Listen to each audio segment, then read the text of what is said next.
Shalom saudara yang dikasihi oleh Tuhan Yesus.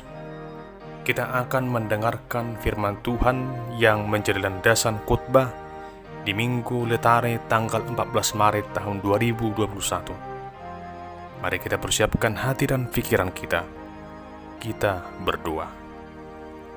Damai sejahtera Allah yang melampaui segala akal, itulah yang memelihara hati dan pikiranmu di dalam Kristus Yesus Tuhan kita. Amin. Saudara yang dikasihi oleh Tuhan Yesus Kristus, firman Tuhan di Minggu Letare tanggal 14 Maret tahun 2021 diambil dari surat Paulus kepada jemaat di Efesus pasal yang kedua, ayat yang pertama hingga ayat yang ke-10. Beginilah firman Tuhan. Kamu dahulu sudah mati karena pelanggaran-pelanggaran dan dosa-dosamu. Kamu hidup di dalamnya karena kamu mengikuti jalan dunia ini. Karena kamu mentaati penguasa kerajaan angkasa, yaitu roh yang sekarang sedang bekerja di antara orang-orang durhaka. Sebenarnya dahulu kami semua juga terhitung di antara mereka ketika kami hidup di dalam hawa nafsu daging dan menuruti kehendak daging dan pikiran kami yang jahat. Pada dasarnya kami adalah orang-orang yang harus dimurkai, sama seperti mereka yang lain. Tetapi Allah yang kaya dengan rahmat, oleh karena kasih-Nya yang besar yang dilimpahkannya kepada kita, telah menghidupkan kita bersama-sama dengan Kristus. Sekalipun kita telah mati oleh kesalahan-kesalahan kita, oleh kasih karunia kamu diselamatkan. Dan di dalam Kristus Yesus, Ia telah membangkitkan kita juga dan memberikan tempat bersama-sama dengan Dia di surga, supaya pada masa yang akan datang Ia menunjukkan kepada kita kekayaan kasih karunia-Nya yang melimpah-limpah sesuai dengan kebaikan-Nya terhadap kita dalam Kristus Yesus. Sebab karena kasih karunia kamu diselamatkan oleh iman. Itu bukan hasil usahamu, tetapi pemberian Allah. Itu bukan hasil pekerjaan. Jangan ada orang yang memegahkan diri. Karena kita ini buatan Allah, diciptakan dalam Kristus Yesus untuk melakukan pekerjaan baik yang dipersiapkan Allah sebelumnya. Ia mau supaya kita hidup di dalamnya. Demikian pembacaan firman Tuhan. Saudara terkasih, sebagai topik dalam ibadah Minggu Letare tanggal 14 Maret tahun 2021 adalah kasih karunia Allah yang menghidupkan. Sebagaimana nama minggu pada saat ini adalah Minggu Letare, yang artinya bersukacitalah, yang diambil dari kitab Nabi Yesaya pasal 66 ayat yang ke-10, hendak menghantarkan kita ke dalam suatu suasana yang penuh dengan sukacita dalam menghadapi segala yang ada di tengah dunia ini. Tentu kita semua ingin hidup dalam sukacita. Itu merupakan suatu hal yang wajar. Dan biasanya luapan sukacita akan dapat terasa ketika kita meraih segala yang kita impikan. Ketika kita hidup bersama dengan keluarga yang rukun. Ketika kita memiliki sahabat yang peduli dengan kita. Itu semua pasti akan mendatangkan sukacita dalam hidup kita. Di tengah situasi pandemik saat ini, kita juga mampu merasakan sukacita oleh karena Tuhan masih memberikan kesehatan bagi kita. Itu merupakan rangkaian sukacita yang dapat kita rasakan saat ini. Secara khusus sebagai orang percaya, ada satu hal yang membuat kita semakin penuh dengan sukacita, yaitu ketika kita sungguh-sungguh merasakan karya penebusan Tuhan Yesus dalam hidup kita. Penebusan Kristus adalah sukacita yang paling sempurna. Saudara yang terkasih, lewat surat Paulus kepada jemaat di Efesus, kita akan menyimak bagaimana upaya yang dilakukan oleh Paulus bagi jemaat di Efesus. Meskipun saat itu, ketika dia menuliskan surat ini, dia sedang dalam situasi di penjara. Namun meskipun tubuhnya terpenjara, namun semangat untuk memberitakan Injil tak dapat dibungkam oleh kuasa dunia saat itu. Dari dalam penjara, ia memberitakan Injil lewat suratnya kepada jemaat di Efesus dengan harapan jemaat di Efesus menjadi pengikut Kristus yang setia. Terlebih saat itu Paulus sudah mendengarkan situasi kehidupan jemaat Efesus yang mengalami kegoncangan oleh karena beragam hal-hal yang tidak benar, pengaruh dari situasi di mana mereka tinggal, di mana saat itu banyak orang-orang yang masih menyembah dewa-dewi Yunani, di antaranya menyembah Dewi Artemis yang diyakini sebagai dewi kesubur. Di samping itu mereka juga menyembah kaisar sebagai ketentuan yang ditentukan kaisar saat itu. Inilah yang menggugah hati Paulus untuk menegur jemaat Efesus agar mereka bertobat dan kembali melakukan kehendak Allah dalam hidupnya. Saudara yang terkasih, Rasul Paulus mengingatkan jemaat Efesus bahwa sesungguhnya Allah sangat mengasihi mereka. Hal itu sungguh nyata lewat rancangan yang terbaik yang Tuhan sediakan bagi seluruh umat di tengah dunia ini. Kedatangan Tuhan Yesus adalah penggenapan rencana Allah, di mana lewat rancangan yang telah Tuhan nyatakan itu, melalui pengorbanan Tuhan Yesus, bahwa sesungguhnya seluruh umat telah dipersatukan di dalam Kristus, sehingga tidak ada lagi yang perlu membedakan antara yang satu dengan yang lain. Tidak ada lagi perbedaan baik antara Yahudi maupun Yunani. Semuanya sama di hadapan Tuhan, dan semuanya beroleh hak yang sama untuk menerima kasih karunia Allah. Lewat perenungan akan nas khotbah ini, ada beberapa hal yang menjadi pokok perenungan bagi kita untuk semakin hidup dalam sukacita. Yang pertama, hidup oleh kasih karunia Allah. Saudara yang terkasih, di bagian awal perikop ini, Paulus dengan tegas mengatakan, kamu dahulu sudah mati karena pelanggaran-pelanggaran dan dosa-dosamu. Adapun yang menjadi pemicu dari perilaku hidup dalam dosa adalah godaan iblis untuk menuruti hawa nafsu dan kehendak daging dan pikiran yang jahat. Ini sangat jelas mengartikan bahwa ketika seseorang berbuat dosa, sesungguhnya ia sedang mendengarkan bisikan iblis di dalam dirinya, sehingga ia berbuat dosa. Saudara yang terkasih, apakah dosa itu? Dan apakah dampaknya dalam kehidupan kita? Dalam 1 Yohanes 3 ayat 4 dikatakan, sebab dosa adalah pelanggaran akan hukum Allah. Dan di dalam Roma 6 ayat 23 disebutkan, sebab upah dosa ialah maut. Dosa dalam bahasa Yunani disebut dengan istilah hamartia. Kata hamartia berarti sebuah kegagalan. Ini mengindikasikan kegagalan manusia melakukan kehendak Allah. Oleh karena manusia lebih mengutamakan keinginan dirinya sendiri ketimbang mengutamakan kehendak Allah.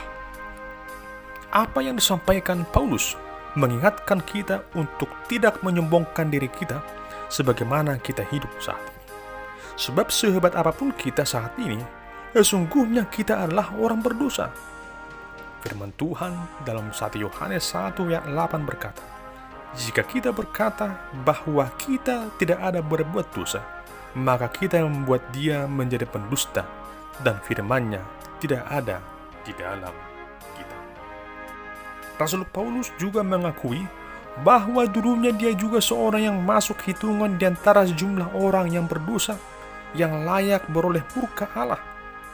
Dulunya dia seorang yang benci dengan Yesus, namun akhirnya perjumpaannya dengan Yesus mengubahkan segalanya. Dari seorang yang benci akan Yesus, Paulus menjadi seorang yang cinta akan Yesus. Saudara yang terkasih, Rasul Paulus memahami bahwa proses penyelamatan yang dilakukan oleh Allah adalah limpahan kasih karunia Allah yang besar, yang mampu menghidupkan orang-orang berdosa dari kematian akibat dosa itu. Saudara yang terkasih, orang berdosa sesungguhnya sudah mati di dalam dosa yang ia lakukan. ia tak dapat berbuat apa-apa lagi. Namun Tuhan yang penuh kasih tidak menghendaki kita mati di dalam dosa. Tuhan menghendaki agar kita hidup, dan hidup kita adalah hidup di dalam Dia. Inilah kasih karunia Allah yang menghidupkan itu. Melalui Yesus, kita beroleh kehidupan yang baru, yaitu kehidupan yang lebih kudus. Karena itu saudara yang terkasih, bersukacitalah di dalam Tuhan, karena Tuhan yang kita sembah adalah Tuhan yang baik, Tuhan yang penuh rahmat dan kasih setia. Dia adalah Tuhan yang telah mengampuni dosa-dosamu.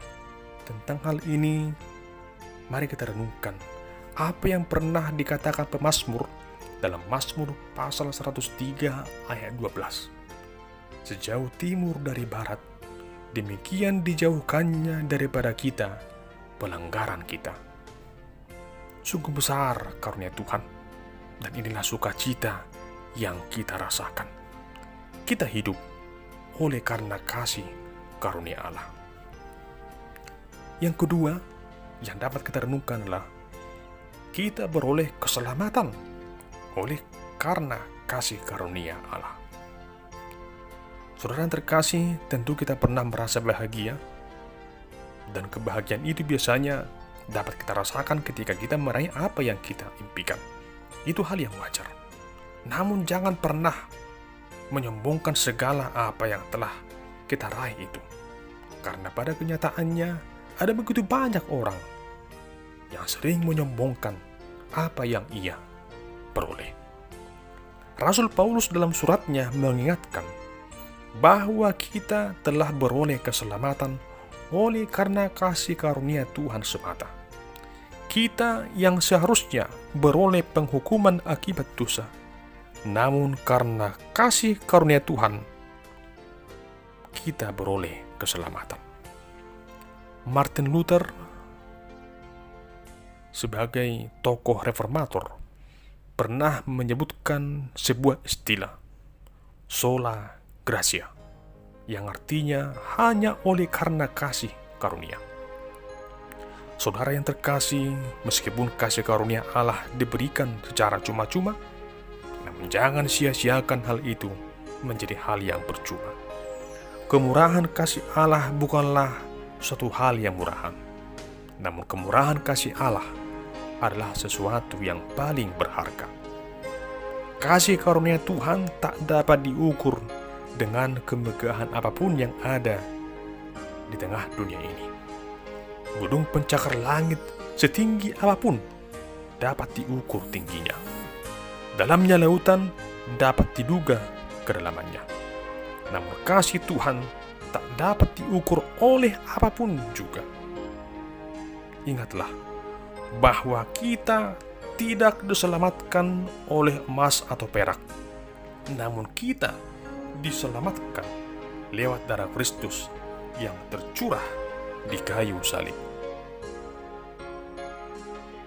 Jemaat yang dikasihi Tuhan, anugerah keselamatan yang Tuhan berikan bukanlah hanya sebatas dalam perasaan saja, bukan hanya di dalam dunia ini saja, namun keselamatan itu ada saat ini dan akan lebih sempurna pada hari di mana Tuhan memberikan kita sebuah tempat yang indah bersamanya di dalam kerajaan surga. Sungguh agung rancangan keselamatan yang Tuhan berikan itu. Jika demikian, apakah yang dapat kita lakukan sebagai tanda rasa syukur kita atas kemurahan Allah yang telah menyelamatkan kita? Sebagaimana Paulus menyampaikan dalam ayat yang ke-10, bahwa sebagai milik Kristus, Tuhan Allah telah mempersiapkan kita untuk melakukan pekerjaan baik. Tuhan Allah menjadikan kita dan telah menyelamatkan kita sebagaimana kita ada saat ini, adalah supaya kita berbuat kebaikan, hidup dalam kebaikan, dan membagikan segala kebaikan yang kita peroleh bagi orang lain, agar mereka juga beroleh kebaikan Tuhan. Ketika kita telah menerima kasih karunia Allah, bukan berarti kita dapat hidup terus-menerus mengikuti keinginan daging kita. ketahuilah bahwa Tuhan Yesus menghendaki setiap orang Kristen menyadari keberadaannya sebagai ciptaan yang baru dalam Kristus, sebagai orang yang telah diselamatkan untuk hidup kudus dan benar. Orang percaya tidak lagi hidup dalam dosa, sehingga beroleh murka Allah. Namun orang percaya sudah hidup dalam kekudusan, sudah hidup dalam kebenaran Allah, dan sedang menantikan suatu hadiah yang kekal, yaitu mahkota kehidupan di dalam kerajaan surga kelak. Saudara yang terkasih, ketika kita berbuat baik, kita harus tetap mengingat bahwa kita berbuat baik bukan supaya kita selamat, namun justru oleh karena kita telah diselamatkan oleh Allah, maka kita berbuat apa yang baik, yaitu apa yang berkenan di hadapan Tuhan sebagai tanda rasa syukur kita. Mungkin saat ini ada yang bertanya, di mana kita dapat meneruskan kebaikan Tuhan kepada sesama? Jawabannya adalah, dimanapun kita berada, disitulah pekerjaan baik itu dinyatakan demi kemuliaan Tuhan. Itulah hidup yang meneruskan kebaikannya. Oleh karena itu, mari kita meneladani bagaimana Tuhan Yesus yang selalu berbuat apa yang baik dan benar di masa pelayanannya di tengah dunia ini. Kehadirannya selalu memberikan dampak yang baik, membawa sukacita, membawa pemulihan, membawa pertobatan bagi setiap orang yang ia jumpai. Bagaimanakah dengan kita saat ini? Apakah saat ini saudara merasa terpanggil untuk melakukan hal yang Tuhan kehendaki? Kiranya Tuhan menguatkan kita untuk melakukan perbuatan yang baik itu. Bunda Teresa pernah berkata demikian, kebaikan yang kau lakukan hari ini mungkin saja besok sudah dilupakan orang, tapi bagaimanapun teruslah berbuat baik. Bagaimanapun, berikan yang terbaik dari dirimu sebaik-baik yang dapat engkau lakukan. Sungguh indah pernyataan dari Bunda Teresa tersebut. Kiranya itu menjadi perenungan mendalam bagi kita, agar semakin bersemangat melakukan apa yang baik. Saudara yang terkasih, inilah yang menjadi sukacita kita saat ini, di mana Tuhan Allah telah menyatakan kebaikannya. Tuhan Allah telah memberikan kasih karunia-Nya yang sungguh agung, dan kasih karunia itu menghidupkan kita. Secara khusus, di Minggu Letari ini, kita merasakan sukacita yang penuh, di mana iman kita semakin dibaharui, mata rohani kita semakin jelas melihat, dan jiwa kita semakin mampu merasakan betapa besarnya kasih Allah akan kehidupan kita. Oleh karena itu, bersukacitalah di dalam Tuhan oleh karena segala kebaikannya. Sebagai umat yang telah beroleh keselamatan, jalanilah hidupmu dengan cara yang benar. Jauhkanlah dirimu dari segala kejahatan. Ingatlah bahwa Allah telah mengaruniakan kepada kita kasih karunia yang menghidupkan. Saudara yang terkasih, selamat menjalani hari-hari yang penuh sukacita di dalam naungan kasih setia Allah yang sungguh menghidupkan kita. Amin. Kita berdoa. Bapa, di dalam nama Tuhan Yesus, terima kasih atas kasih karunia yang Kau berikan bagi kami, yaitu kasih karunia yang menghidupkan. Tuntunlah kami agar senantiasa hidup seturut dengan kehendak-Mu, berbuat apa yang baik sebagaimana yang Engkau kehendaki. Di dalam nama Tuhan Yesus Juru Selamat kami yang hidup, kami telah berdoa dan mengucap syukur. Amin.